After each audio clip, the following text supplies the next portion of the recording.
સ્વાધ્યાય 12.2 દાખલા નંબર કરીશું આપણે 6 દાખલા નંબર 6।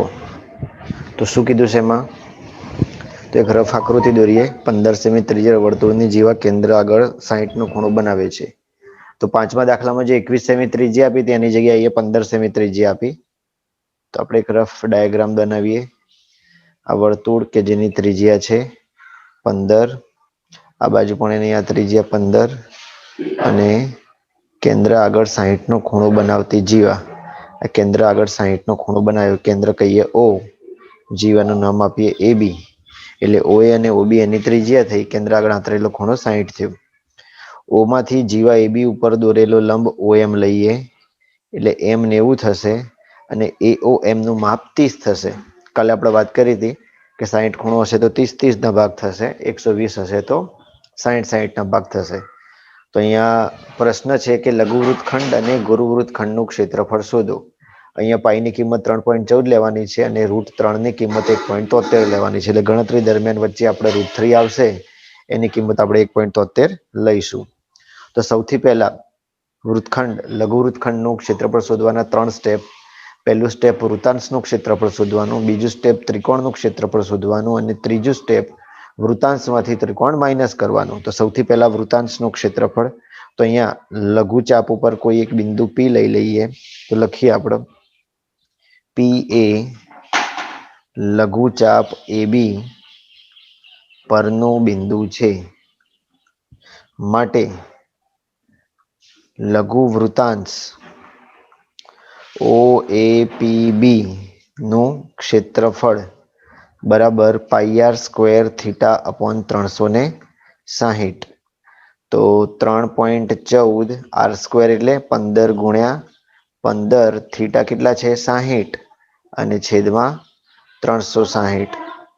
તો 60 છગ 360, પછી 2 તરી 6, 5 તરી 15 અને 2 નો છેદ 3.14 ઉડાડીએ તો 1.57।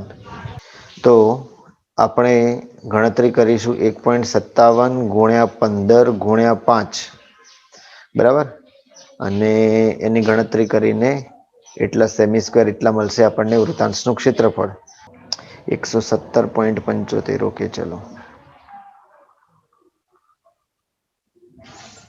ચલો પહેલું સ્ટેપ પૂરું થયું। હવે બીજું સ્ટેપ શરૂ કરીએ એ પહેલા આપણે ત્રિકોણનો પાયો અને વેધ શોધવો પડશે। તો અહીંયા બીજું સ્ટેપ શરૂ થાય છે એ પહેલા ત્રિકોણનો પાયો એટલે કે AB અને વેધ એટલે OM। તો AB શોધવા માટે AM મળશે ને AM ને ડબલ કરીશું એટલે AB મળશે। તો અહીંયા આ ખૂણો છે 30 નો, બરાબર ને? તો કહીએ ત્રિકોણ AMO માં ખૂણો M બરાબર 90 અને ખૂણો AOM બરાબર 30। તો કહી શકીએ sin 30 બરાબર સામેની બાજુ એટલે કે AM અપોન કર્ણ એટલે કે OA, sin 30 1/2। AM આપણે શોધવાનું અને OA આપ્યું છે 15। તો AM કેટલું થશે 7.5, 15 સામે જશે ને ઉપર, AM મળ્યું 7.5। તો AB છે AM નું ડબલ એટલે કે 2AM, તો 2 ગુણ્યા 7.5 તો એ પાછા મળી ગયા 15। તો AB બરાબર 15। ચલો હવે આપણે શોધવાનું થશે OM। તેના માટે cos 30 ની મદદ લઈશું। cos 30 બરાબર પાસેની બાજુ ભાગ્યા કર્ણ।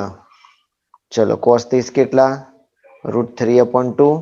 OM એટલે આપણે શોધવાનું, OA એટલે ત્રિજ્યા 15। તો OM બરાબર 15 √3/2 અને આમ નામ રાખી આગળ ગણતરીમાં જોઈશું। ચલો પછી હવે ત્રિકોણનું ક્ષેત્રફળ એટલે કે OAB, ત્રિકોણ OAB નું ક્ષેત્રફળ એવું પણ તમે લખી શકો। તો 1/2 પાયો છે AB અને વેધ છે OM। તો 1/2 AB એટલે 15, OM એટલે 15 √3/2। ચલો તો અહીંયા 15 નો વર્ગ 225, 2 નો વર્ગ 4 અને √3। આ શું મળ્યું આપણને? ત્રિકોણનું ક્ષેત્રફળ। હવે અહીંયાનું સાદુરૂપ આપણે આપી દઈએ 225 ગુણ્યા 1.73/4. ચલો આપો તો આ સાદુરૂપ. પહેલા ગુણાકાર કરો ને એનો જવાબ આવો ને એનો 4 જોડે ભાગાકાર કરો. ઓકે ચલો. તે મળ્યું છે 97.3132 છે, એટલે તમે કંઈ પણ લખી શકો. Semi square. ઓકે. હવે ફાઇનલ એન્ડ થર્ડ સ્ટેપ.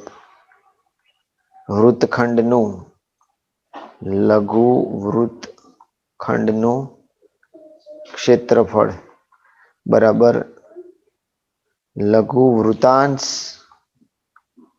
નું ક્ષેત્રફળ માઇનસ ત્રિકોણનું ક્ષેત્રફળ, ત્રિકોણ ઓએબી નું ક્ષેત્રફળ. લઘુ વૃતાંશનું કેટલું મળ્યું હતું આપણને? 117.75. અને આનું કેટલું મળ્યું? 97.32. ચલો બાદબાકી કરો. 117.75 એટલે સમજો ને 97 થી 7 17 20 પોઈન્ટ સમથિંગ આવશે. કરો તો બાદબાકી. 2 ને 4 42 જેવું થશે. અરે 43 જેવું. 20.43 સેમી સ્ક્વેર હે ને. ઓકે ચલો. હવે ગુરુ વૃત્તખંડનું ક્ષેત્રફળ શોધવા માટે આટલી મજૂરી કરવાની જરૂર નથી આપણે. ગુરુ વૃત્તખંડમાં શું કરવાનું કે વર્તુળનું ક્ષેત્રફળ એટલે કે પાઈ આર સ્ક્વેર, એમાંથી આ જે લઘુ વૃત્તખંડ મળ્યું એટલે કે આપણને જુઓ આકૃતિમાં આપણને આર્યો ભાગ મળ્યો, આ રેખાંકિત ભાગ મળ્યો, એ લઘુ વૃત્તખંડ મળ્યો. હવે ઉપરનો જે આખો વધ્યો ત્રિકોણ સહિતનો, 1 મિનિટ હું અલગ લાઇનિંગ કરું. ઉપરનો આ જે રેડ લાઇનિંગ વાળો ભાગ છે એને કહેવાય ગુરુ વૃત્તખંડ. એમાં આ બધાનો સમાવેશ થઈ જાય. લઘુ વૃત્તખંડ સિવાયનો બધો જ ભાગ એટલે એને કહેવાય ગુરુ વૃત્તખંડ. તો હવે એમાં શું કરી શકીએ આપણે? આખા વર્તુળમાંથી લઘુ વૃત્તખંડ કાઢી નાખીએ. તો આખું વર્તુળ શું કહેવાય? પાઈ આર સ્ક્વેર. પાઈ આર સ્ક્વેરમાંથી અત્યારે જે 20.43 લઘુ વૃત્તખંડ મળ્યું એને માઇનસ કરી દઈએ. તો આપણે લખીએ ગુરુ વૃત્તખંડનું ક્ષેત્રફળ બરાબર પાઈ આર સ્ક્વેર માઇનસ 20.43. અથવા તો તમે લખી શકો લઘુ વૃત્તખંડનું ક્ષેત્રફળ. તો પાઈ આર સ્ક્વેર એટલે 3.14 ગુણ્યા 15 ગુણ્યા 15 એટલે કે 3.14 ગુણ્યા 225. 706.5 માઇનસ 20.43 કરી કાઢો જોડે જોડે. 686.07 સેમી સ્ક્વેર. આ શું મળ્યું આપણને? ગુરુ વૃત્તખંડ. બરાબર.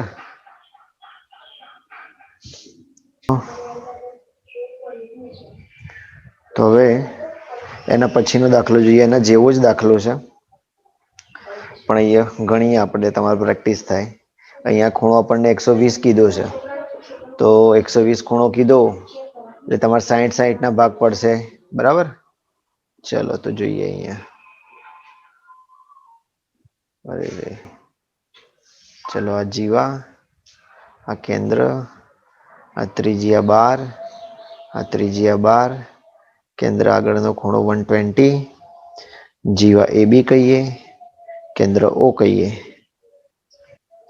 પહેલું સ્ટેપ વૃતાંશનું ક્ષેત્રફળ. એ વૃતાંશ ઉપર એક બિંદુ લઈ લઈએ પી. તો લખીએ લઘુ વૃતાંશ ડાયરેક્ટ ઓ એ પી બી નું ક્ષેત્રફળ. તો પાઈ આર સ્ક્વેર થીટા છેદમાં 360. તો 3.14 ગુણ્યા 12 ગુણ્યા 12 ગુણ્યા 120. અહીંયા વૃતાંશ વખતે તો 120 જ લેવાના છો ભાઈ. 360 તો 12 તરી 36 એટલે 120 તરી 360 અને 3 ચોક 12. તો તમારે કણવાનું થયું 3.14 ગુણ્યા 12 ગુણ્યા 4. ચલો 3.14 ગુણ્યા 48. ચલો ભાઈ 3.14 ગુણ્યા 48 150.72. Okay very good. ચલો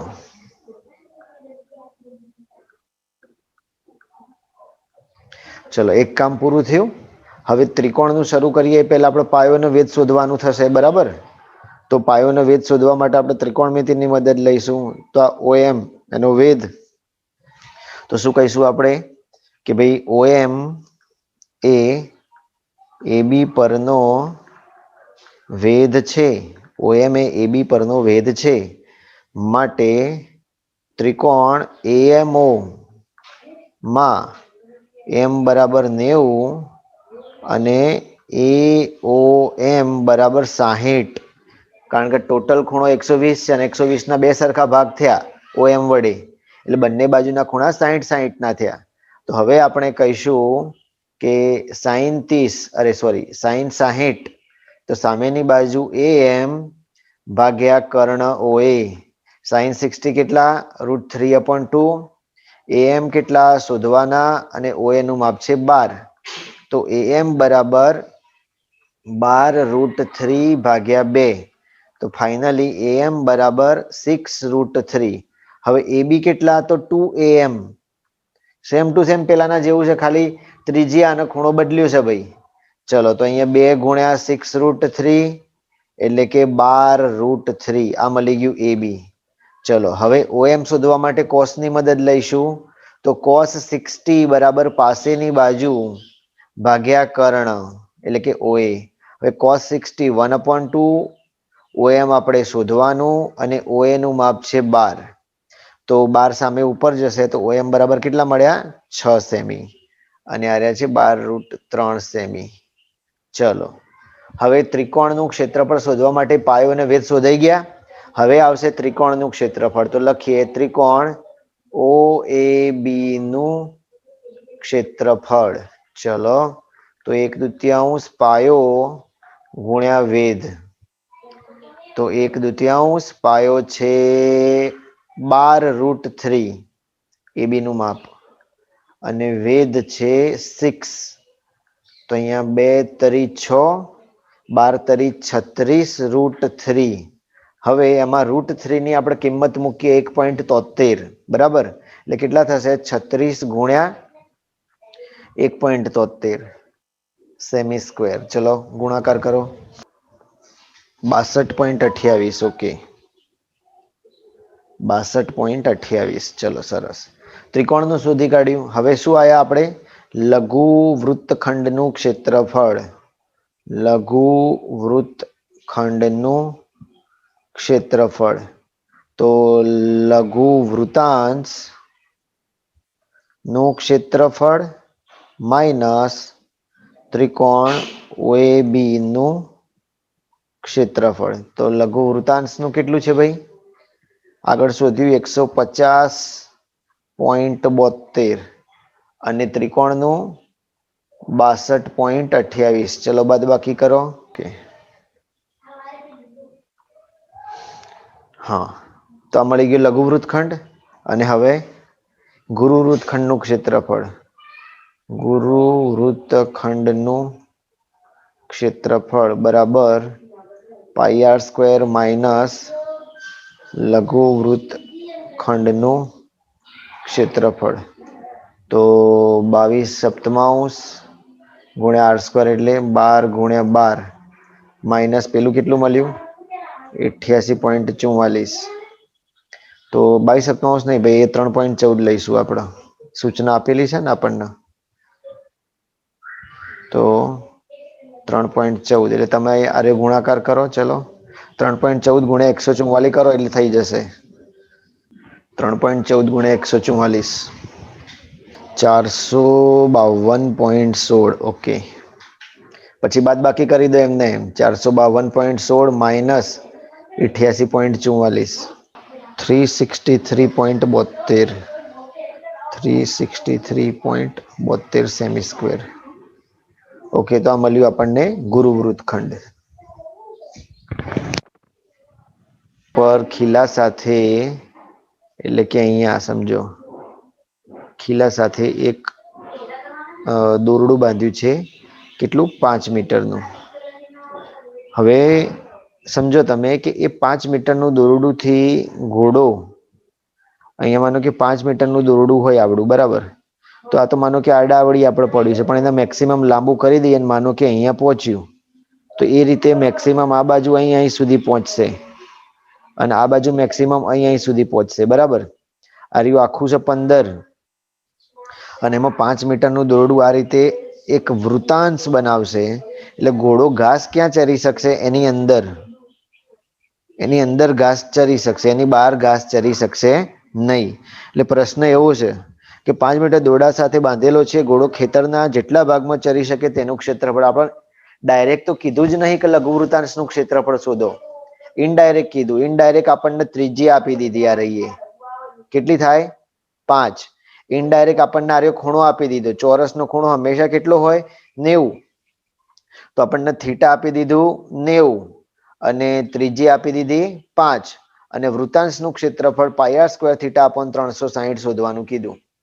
તો આપણે લખી શકીએ કે ઘોડો 5 મીટર ત્રિજ્યાના વૃતાંશમાં ઘાસ ચરી શકે. તો લખીએ માટે πr² થીટા 360. ચલો પાઈનું કશું કીધું છે આમાં? હા 3.14 કીધું છે. 3.14 5 5 90 ભાગ્યા 360. તો 9 ચોગ 36. તો 3.14 ગુણ્યા 25 ભાગ્યા 4. ચલો કરો તો સાદું રૂપ. 19,625. આટલા વિસ્તારમાં સેમી સ્ક્વેર નહીં, મીટર સ્ક્વેર. આટલા વિસ્તારમાં ઘોડો ઘાસ ચરી શકશે. પછી બીજો પ્રશ્ન પૂછ્યો છે, દોરડું 5 મીટરને બદલે 10 મીટર લાંબુ રાખ્યું હોત તો ચરવાના ક્ષેત્રફળમાં થતો વધારો શોધો. તો આપણે શું કરવાનું છે? એક બીજો વૃતાંશ શોધવાનો છે અને એમાંથી પહેલો વૃતાંશ માઇનસ કરવાનો છે. હવે દોરડાની લંબાઈ સમજો 10 મીટર કરી, એટલે કે હવે ઘોડો અહીં સુધી પહોંચી શકશે. તો કેટલો વધારો થયો એ વધારો શોધવાનો છે. તો વધારો શોધવા માટે શું કરવું પડશે કે ભાઈ આમાં જે 5 મીટર ત્રિજ્યા હતી ને એ 10 મીટર કરવાની અને જે જવાબ આવે એમાંથી પછી એને બાદ કરવાનો. તો નવા વૃતાંશ નું ક્ષેત્રફળ, અથવા તો આપણે બીજું એક કામ કરી શકીએ. r1 બરાબર 5 અને r2 બરાબર 10 અને મોટા વૃતાંશમાંથી નાનો વૃતાંશ માઇનસ કરીએ. જો હું તમને ડાયરેક્ટ એ જ શીખવાડું તો થતો વધારો બરાબર મોટું વૃતાંશ માઇનસ નાનું વૃતાંશ. એટલે એમાંથી તમને ડાયરેક્ટ જ વધારો મળી જશે. તો મોટું વૃતાંશમાં πr² થીટા અપોન 360, નાનું વૃતાંશ πr1² થીટા અપોન 360. હવે બંનેનો r અને થીટા સરખું છે, પાઈ અને થીટા સરખું છે. તો પાઈ અને થીટા કોમન કાઢ્યું, 360 કોમન કાઢ્યું, તો અંદર શું વધ્યું? r2² minus r1². તો આ રહ્યા 3.14 ગુણ્યા 90 ભાગ્યા 360 ગુણ્યા r2² એટલે 10² અને r1² એટલે 5² પડી ખબર? તો અહીંયા 9 ચોગ 36, 314 ગુણ્યા 75 ભાગ્યા 4. અહીંયાથી મળશે વધારો. તમે કરશો પહેલા 314 ગુણ્યા 75 અને પછી એના જવાબને 4 વડે ભાગશો એટલે તમને વધારો 58.875. આટલો વધારો થયો, 58.875.